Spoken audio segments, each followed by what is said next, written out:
네, 운영TV 스트레이트입니다. 캐나다 소식 먼저 전해드리고 출발하죠. 캐나다 정부가 모든 해외발 입국자에 대해서 기존 자택격리 대신에 정부 지정시설에서 격리하도록 입국 조치를 대폭 강화하기로 했습니다. 좀처럼 수그러들지 않는 코로나19 사태를 조기 종식시키기 위하겠다는 강력한 노력입니다. 저스틴 트루도 총리는 최근에 기자회견에서 코로나19의 확산과 그리고 비필수 목적의 여행을 제한하기 위한 특단의 조치로 모든 입국자들을 대상으로 유전자 증폭, PCR 재검사를 실시하고 호텔 격리 방안을 도입하는 강경책을 시행한다고 밝혔습니다. 이번 조치에 따라서 모든 입국자들은, 그러니까 캐나다에 들어오고자 하는 모든 사람들은 비행기 탑승 전에 출발지에서부터 코로나19 음성 확인 제출을 하고 탑승을 해서 캐나다에 도착하는 즉시 또다시 코로나19 검사를 받아야 합니다. 결과를 기다리는 동안에는 연방정부가 지정한 호텔에 3일 동안 자비로 투숙해야 합니다. 비용 부담은 얼추 따져만 봐도 3일간의 호텔 격리에 2,000불 정도는 들지 않겠나 계산되고 있습니다. 이 가운데서 양성으로 판명이 나는 양성 결과자는 즉시 정부 지정 시설에 머물게 되고요. 음성 결과자는 강화된 감시와 그 새로운 조치의 시행하에 자신의 집에서 나머지 11일간 격리를 해야 합니다. 연방보건당국은 자택격리자들의 관리 그리고 감독을 위해서 4개 보안업체와 특별한 계약을 맺기도 했습니다. 트루도 총리는 또 한발 더 나가서 에어 캐나다, 웨스트젯, 선윙, 에어 트랜짓 같은 국내 4개 항공사와 함께 약속을 한 가졌습니다.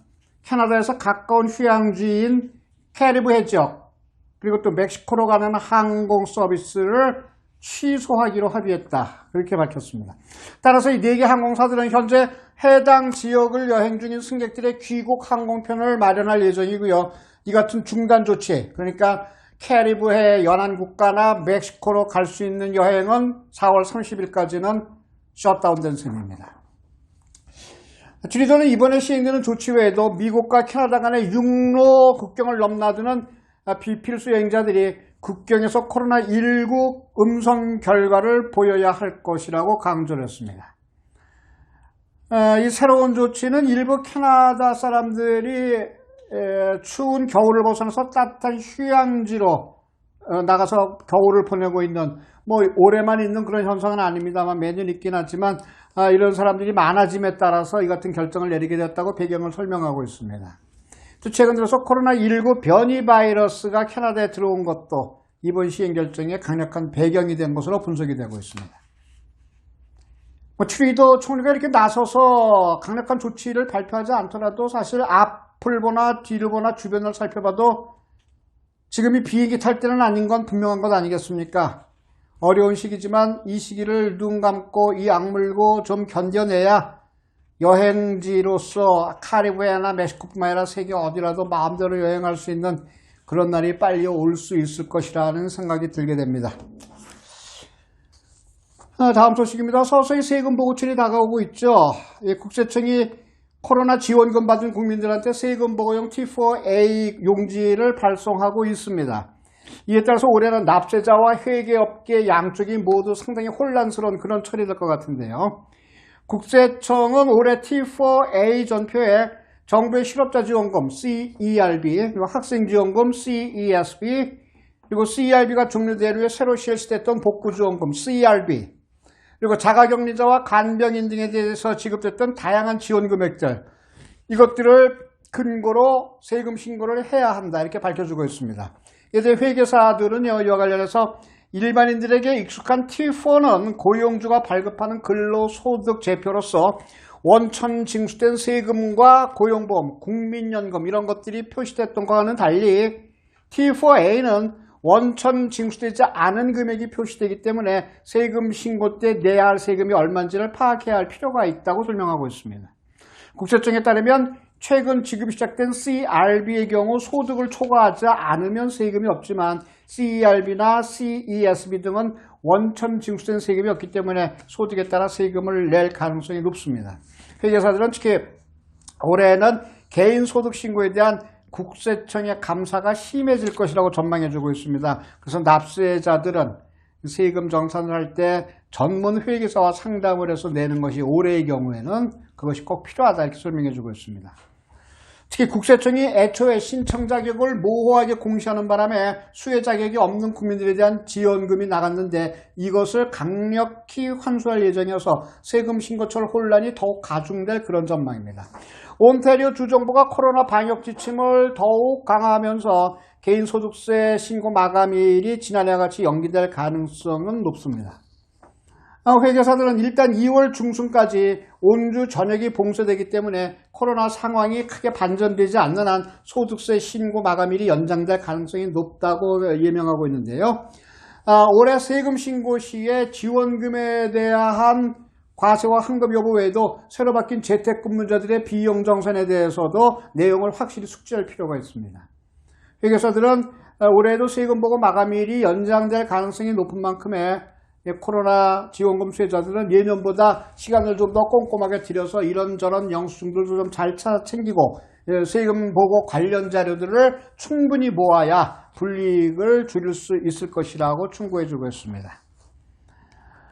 정부 지원금들이 상당히 많았고요. 이 가운데 많은 사람들이 자격이 없는데 신청을 해서 받았던 사람들이 있고 그래서 국세청은 환수에 나서고 있고 자신은 성실히 세금 보고를 했는데 나중에 또 이상한 편지가 와서 세금 정산 잘못됐다 관련 자료 내놓아라 이런 경우도 생길 수 있다는 겁니다. 그러니까 애당초에 세금 신고를 할 때 차분히 잘 살피셔서 전문가와 함께 회계사와 함께 세금 신고서를 작성해서 제출하는 것이 좋을 것 같습니다. 올해의 경우는 말이죠.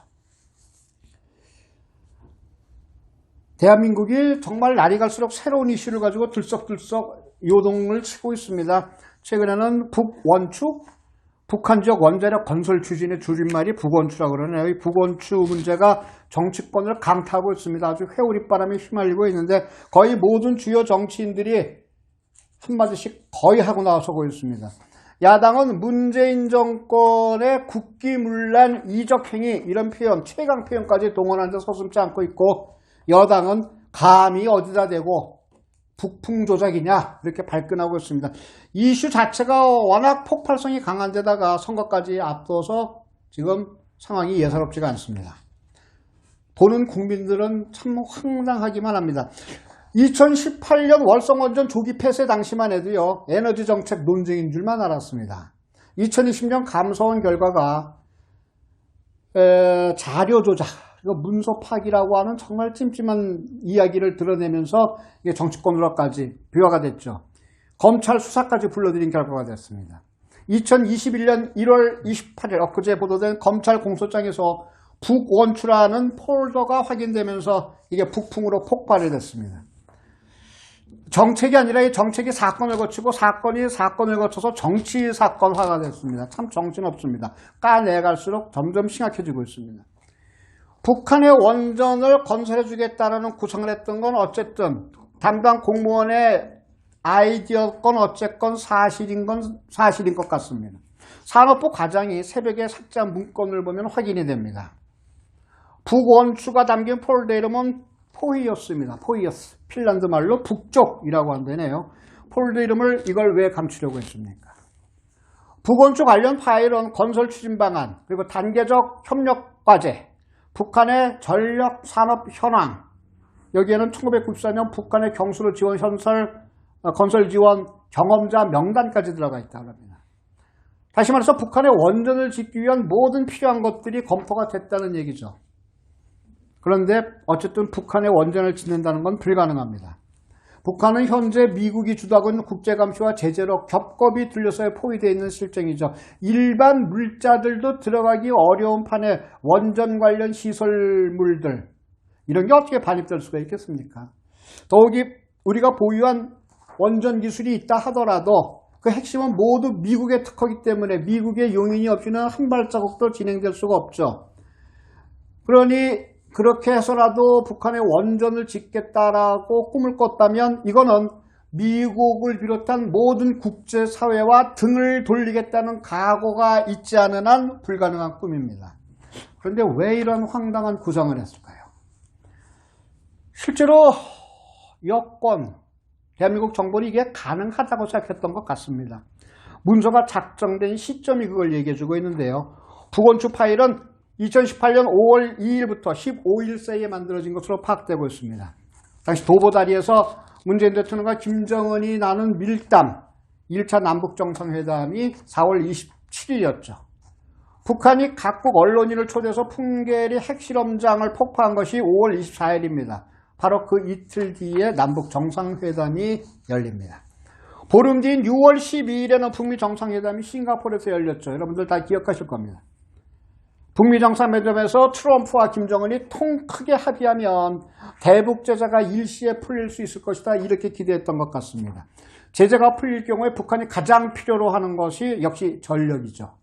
그래서 1994년 제네바 합의 때도 북한에 경수로 원전을 지어주겠다고 약속했던 것입니다. 북한은 전력에 너무너무 목마른 나라입니다. 자, 어쨌거나 시간이 지나면서 다 드러났습니다.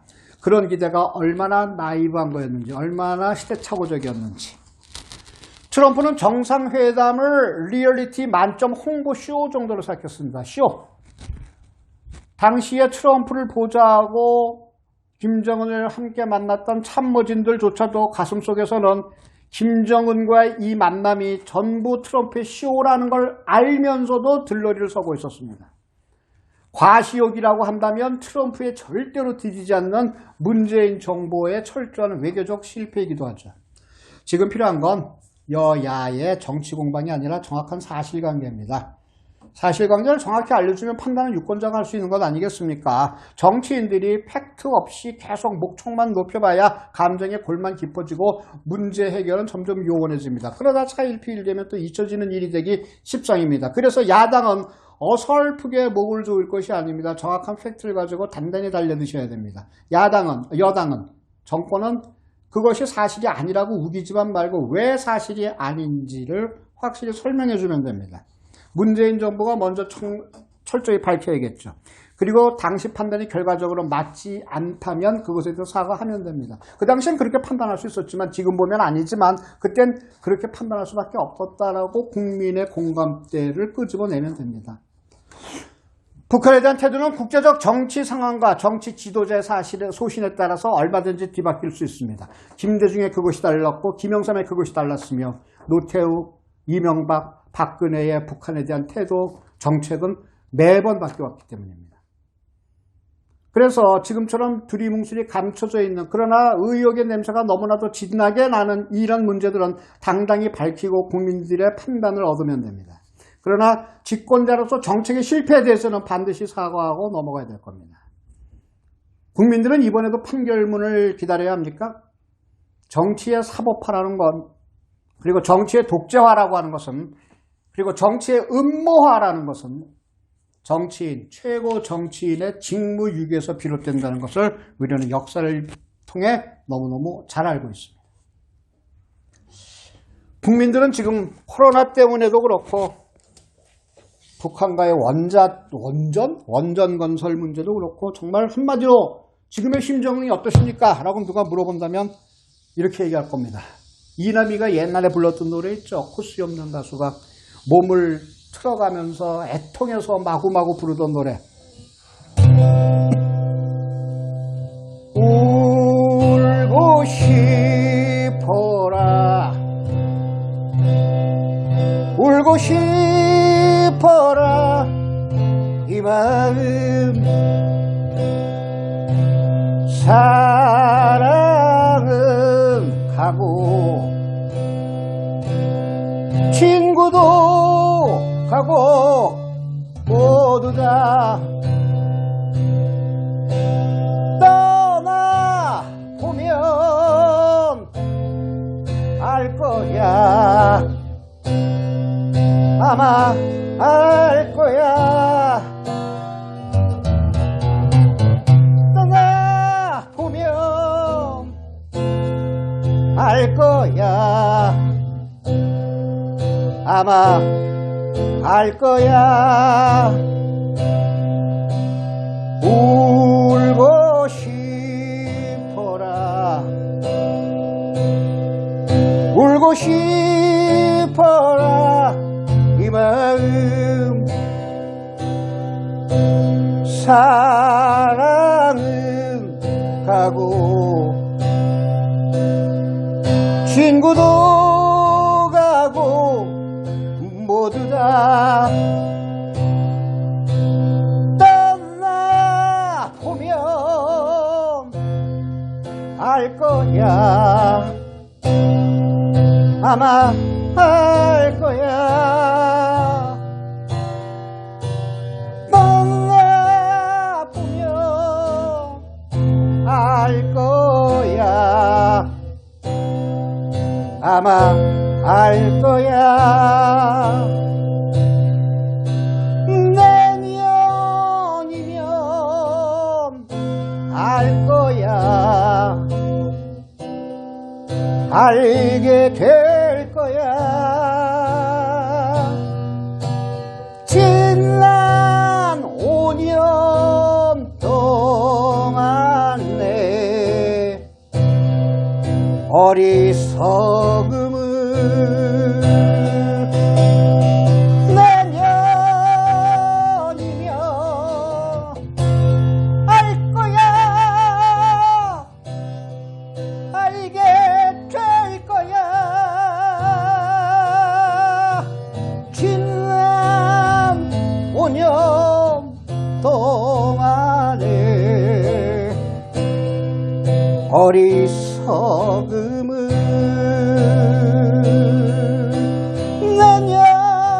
내년이면 알 거야. 알게 될 거야. 지나간 5년 동안에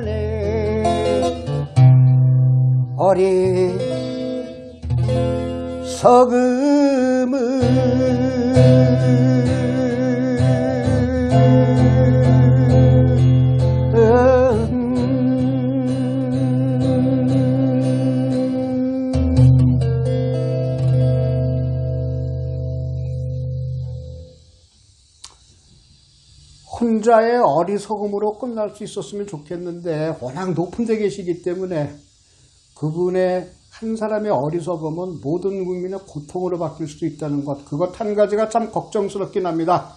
그러나 국민이, 현명한 국민 5천만이 살아있으니까 이 바람도 곧 지나갈 수 있겠죠. 원만하고 평화롭게 말입니다. 오은영TV 스트레이트, 다음 시간에 찾아뵙겠습니다. 감사합니다.